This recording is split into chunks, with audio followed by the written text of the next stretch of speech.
Welcome back. చాలా దారుణమైన ఘటన. బంగ్లాదేశ్లో ఒక హిందూ కుటుంబాన్ని కూడా చంపేశారు. సతీష్ గారు, మనం చూసాం అధికార మార్పిడి సమయంలో బంగ్లాదేశ్లో హిందువుల మీద జరిగిన దాడులు, అవి చేసినవి ముస్లింలు అనేది అందరికీ తెలిసిన విషయం. ఈ కేసులో అసలు ఏం జరిగింది? కుటుంబం మొత్తాన్ని హత్య చేయాల్సిన అవసరం ఎవరికి ఉంది? అసలు ఏం జరిగింది అంటే ఏం చెప్తారు? అసలు ఇది కొంచెం విస్తుగొల్లిపోయే వార్తే. ఎందుకంటే బంగ్లాదేశ్లో హిందువులు సేఫా కాదా అన్నది చాలా చర్చ జరుగుతోంది. హిందువులకు సంబంధించి దాడులు కూడా కంటిన్యూ అవుతున్నాయి. ప్రధానంగా మనం చూస్తే ఈ దీప్ చంద్రదాస్ హత్య అనేది అంతర్జాతీయంగా పెద్ద సంచలనం సృష్టించింది.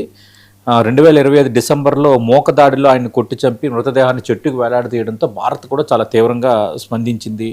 మొత్తం అంటే హిందువులకి అక్కడ రక్షణ లేదా అన్నది ఒక చర్చ అయితే మొదలైంది. అలాగే అంతకుముందు 2021 అక్టోబర్లో దుర్గా పూజల సమయంలో బంగ్లాదేశ్లో కొన్ని మత ఘర్షణలు జరిగాయి. అందులో ఏంటంటే ఖురాన్ను దుర్గాదేవి విగ్రహం వద్ద ఉంచారని సోషల్ మీడియాలో ఎవడో ఒక పుకారు పుట్టిస్తే హిందువులు ముస్లింలు దాడులు చేసుకున్నారు.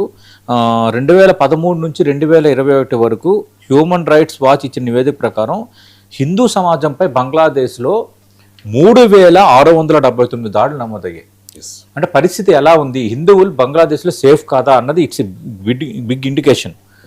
2024 షేక్ హసీనా ప్రభుత్వం కూలిపోయినప్పుడు 2000కు పైగా మతపరమైన హింసలు చోటు చేసుకున్నాయి. అందులో కనీసం 61 హత్యలు అయ్యాయి. మహిళలపై 28 హింసాత్మక ఘటనలు, 95 ప్రార్థనా స్థలాలపై దాడులు కూడా ఉన్నాయి. అలాగే ఇవన్నీ గణాంకాలు ఇవన్నీ చూస్తున్నప్పుడు పరిస్థితి అక్కడ హిందువులకి సేఫ్ జోన్ కాదు అన్నట్టుగానే ఉంది. ఇప్పుడు ఈ లేటెస్ట్గా ఒక 65 ఏళ్ల రిటైర్డ్ టీచర్ గణపతి చక్రవర్తి, అలాగే భార్య ప్రీతిలత, కుమార్తె అగామి, కుమారుడు ప్రియం, వీళ్ళందరూ వికృత జీవులుగా ఉండడాన్ని పోలీసులు అయితే గుర్తించారు. అసలు ఇది ఎలా జరిగింది, ఎందుకు జరిగింది, వాళ్ళతో ఎవరికో వివాదాలు లేవు.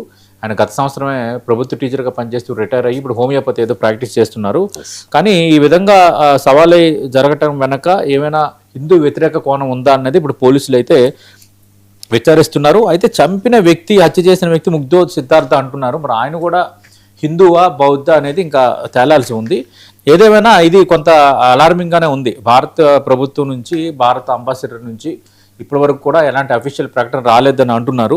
కానీ అటు చక్రవర్తి బంధువులు అయితే తీవ్ర ఆందోళన వ్యక్తం చేస్తున్నారు. ఎవరితో ఎలాంటి గొడవలు లేవు, ఖచ్చితంగా ఇది మతపరమైన అంశమే, మతపరమైన కోణం ఉందన్న ఒక ఆరోపణ అయితే వాళ్ళు ఇప్పుడు తెర ముందుకు తెస్తున్నారు.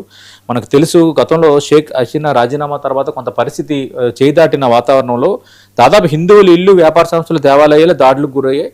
దాదాపు 200 నుంచి 300 హిందూ ఇల్లు, అలాగే వ్యాపార సంస్థలు, 15 నుంచి 20 దేవాలయాలు దెబ్బతిన్నాయి. 40 మంది గాయపడిన వాతావరణం అయితే కనిపిస్తోంది.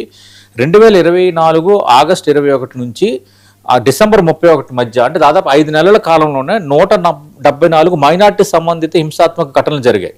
వీటిలో 23 మంది మైనార్టీలు చనిపోయారు, 9 మంది మహిళలపై అత్యాచారాలు జరిగినట్టుగా తెలుస్తుంది. అంటే ఒకటి ల్యాండ్ ఆర్డర్ అనేది ఇష్యూ, రెండోది హిందూ కోణం అనేది కూడా మేజర్ ఇష్యూ.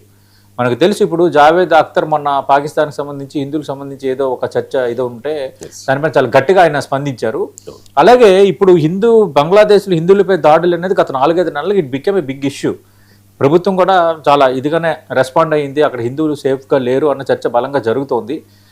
కానీ ఇలాంటి సంఘటన జరగటం అనేది కొంత ఆసక్తి రేపేదే ప్రస్తుతం ఉన్న పరిణామాల్లో.